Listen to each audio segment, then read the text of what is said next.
السلام علیکم. Tamam, şunu söyleyeyim bana. وقتی فقط در یوتیوب تماشا میکنید. زنده باش مادر. قبلش رحمت.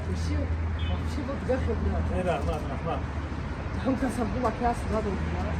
نه لکه میگم چی کنم. برادر. یا اکجو امور یک سوال دیگه میگم. چیزی اکا باید کنم. زنده باش.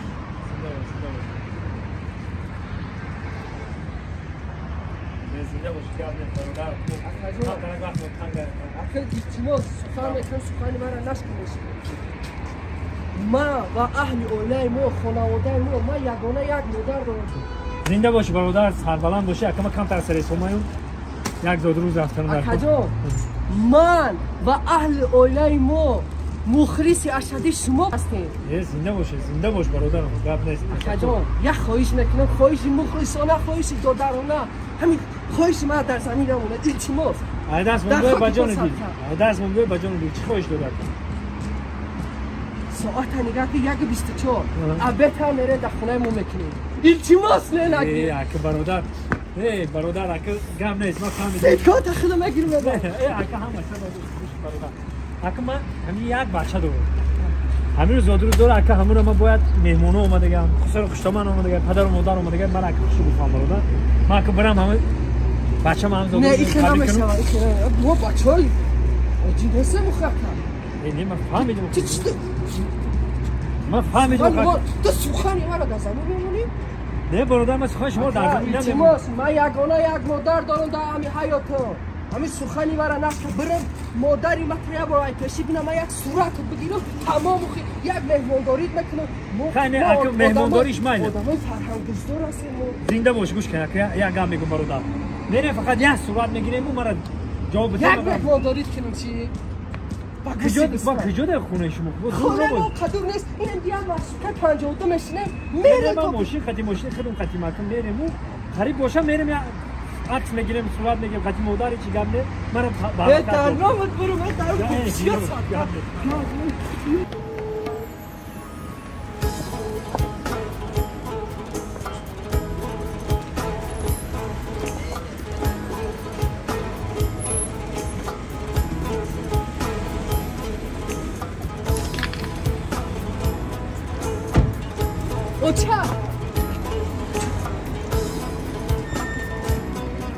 پیاک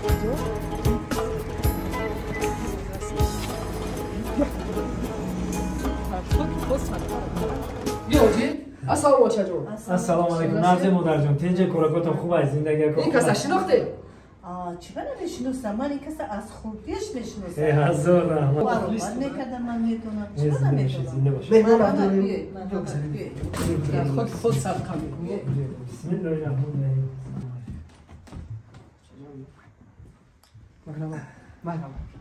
مرحمت گذارید زنده باشه تشکر خوش آمدین مهمان عزیز خوش آمدین من گوش که بچم یک دقیقه این خانه با بیا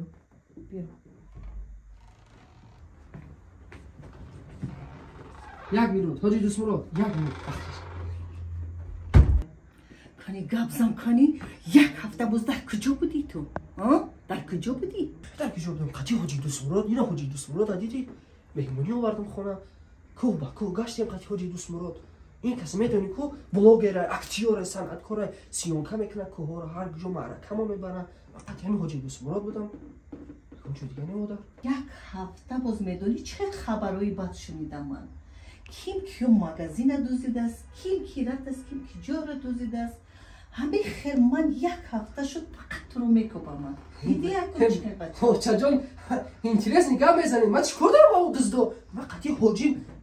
حاجی یا گشت ما شدیم یا آدمای با آبرو یا خودت میدونی که فقط در تلویزیون این دیگه مسخره بازیش بس کرد حاجی دوست مراد در یوتیوب آمد خودتون میدیدین در یوتیوب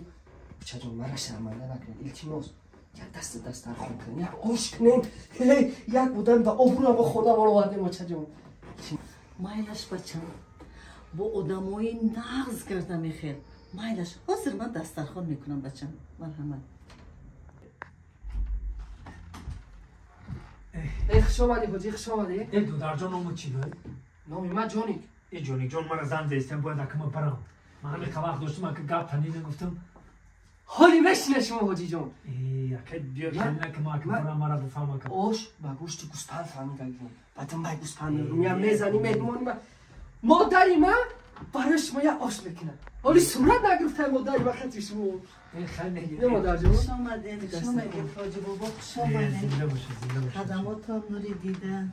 ای سرگردون نشین نه اوچم هیچ ما کم که ما نیستیم که هیچ سر کم حساب نیست این خیلی شده با خونه ما اومدید ای سرگردون نشین میدونی چی یک هفته شد باور کنید از پشت همین بچه من سرگردان شدم همین خبرهای بیزیب شنیدم روز دیگه گنده زیق شدم باور میکنید بچه جان خطی همین حاجی بیدم چی تشویش میشه چه خطیم ای اوچا جان راستیگه باکمو شب روز خطیم من بچه چون خطیم شاگیری دستی راست گرفتم ما با اون رئیسونه که همسایه یعقوب رئیسون دمیر بچه ها همش یا که من با دل شد چه همش خطیم پیش بسیار میان میرم ما خلاصه شب و روز خطی حاجی ما کو با کو میگردیم همین سیونکا میکنیم میسی بوسه ها اگه ما همین که ها تماشا میریم جای زیبای وطن بنوار میگیریم ما یوتیوب دا میپرتیم خیلی اگر خودتون که دیده باشه بنوار میگیریم که ها را یوتیوب دا میپرتیم یا که بسیار پیش میان میرم من راست دیگه با خطیم من خوش آمدید روز دیگه با شما شنیدم خیلی خرسند شدم خیلی خرسند شدم خوش آمدید زنده باشه زنده باشه زنده باشه تشکر تشکر یک تشکر بازم زنده باشه زنده باشه حاجی جان کو بگی یک کلاچه همسایه لبای پنجره خیلی خونه بودیم ایادل اومدیستم خیلی از دل اومدید خوش آمدید سوز کردید سوز کردید بچه من ششتگیه بچهش موقعی رفته دوزی کردیم کامل را غلطدگیم وای نمیکنید بچه من او خیلی نبود است چی من نفهمیدم گپتونا بچه من میدونید با کی بود با حاجی دوست مراد بود است فهمیدید حاجی دوست مرادش کی نمیدونید نمیشناسید کی بود هرجا میشناسم من حاجی دوست مراد وای با کی حاجی دوست مراد امانو من حاضر عدل اومدیستم ای کامera دیدیم بچه من بچه شما باید سه چهار تا بچه دیگر چی خیلی رفته مغازین دغارت کردم همش من دیدم من نشون دادم میرسا اینه کی دکازات میکنم من دکازات پرسا هست همش من نشون دادم من ای کامera تماشا کردم همش دیدم هست بچه شما هم هست بچه من هم از با سه چهار تا بچه دیگر هم هست او خیلی بچه منم بود است در اونجا ما خودم چشمم قطعی دیدم بیوی در دیگه خونه بیوی در روی گپ زنید بیوی اینجا خیلی همسایه با من یک ناز کده فهمونه چی گپ بود انا خیلی بچه شما بچه من باید سه چهار تا بچه دیگر در کامل غلطی دگیم باید حاجی دوست مراش باید سردارش نباشه آیا فرمان داده باشه که اینو رفته دو زن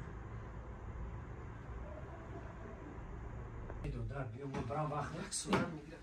بینا چجون بیا السلام علیکم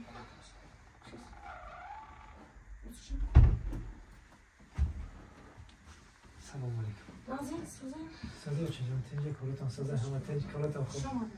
خوش باشه خوش باشه شما حاجی دوست مراش شما اینا ها خوب هستم تنجه کلو خوب بچه قطعتان بودم ها ای دودر ما یا خطی من این کی جان خطی من بچه منم میشناسه نه؟ نه بچه شما کی اینده؟ رئیسبان بود کو قد بلند کدام رئیس بو؟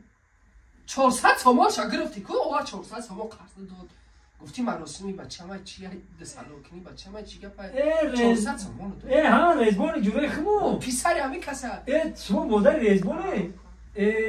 خوش به حالتون بهترین فرزند داره خوش به حالتون باور که من دودرو من بسیار پیش میان میرن و خطی من هر وقت هم بیکار میمونن زنگو میزنن میان پیشون نفس یعنی زنده باشه سربلند باشه سردار شونه نه شما که سردار نمه که یا بسال کلونو خطی من نه شاید خطی من خیلی استاد شفی بابا آخه که استاد میگن که دودر نخی دودر فهمو اینا یافتم سردار شونه خطانه حاجی میگیره نه بودکو فرمان میکنه اوجا برا بدست اوجا برا وای بزن چی گفت من نفهمیدستم اپا نفهمیدی نه زکک نفهمیدم بعد سردار شدی تو نه آخه من اکا همه خیلی نشناسم آخه من چرا هم دودر مانن اکا همچه دودر من همه رو حرمت میکنم آخه من اگه فرمونش میتی آخی؟ سردار شی؟ значит تو فرمون میتی سردارش تی دیدی؟ دودر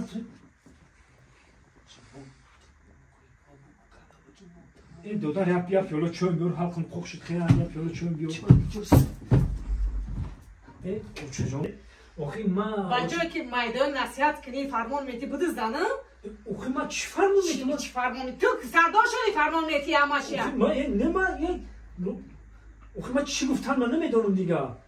با حاجی میگه سرت تاقی نداری حاجی چه حاجی تو با آدمی کم بکلم ای با نمیدونی آخی من یکم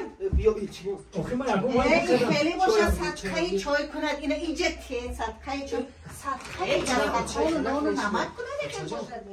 باشه اینا من سردار شما یاده های ایستام این سر نمدم فهمیدیم که این کسی خیلی باشه آو اکل میلیسا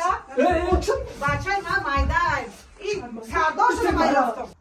هیچ بیایی که من دارم احکام کردگیم اومدم گیسته برشم بچه من مایده که باید قبیله من در اینجا سردار شده یا من قبیله چوز کنه بیایی